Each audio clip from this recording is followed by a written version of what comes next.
Good morning, beautiful people. A very happy Wednesday to you. I wanted to share a little bit of what I'm working on this morning. I tell you what, you could be forgiven for thinking something could be so beautiful, but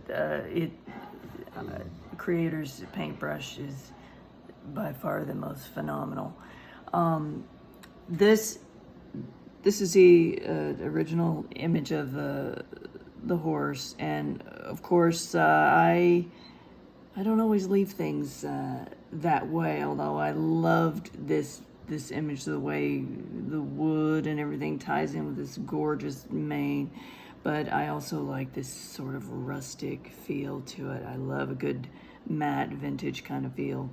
But also, what captured my eye about him is that the wind was blowing his mane, which is already the most beautiful I've ever seen.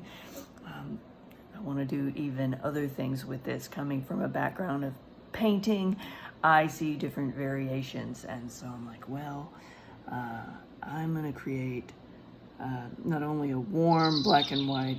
Black and white tends to be my favorite, and I give it a foggy background in this case, and then a color variation with that foggy background. So it's a matter of not just seeing it one way necessarily, but being like that, just being, gosh, you want to present him to the world so that they can appreciate his absolute beauty. All right, well, wishing everybody a wonderful rest of your week.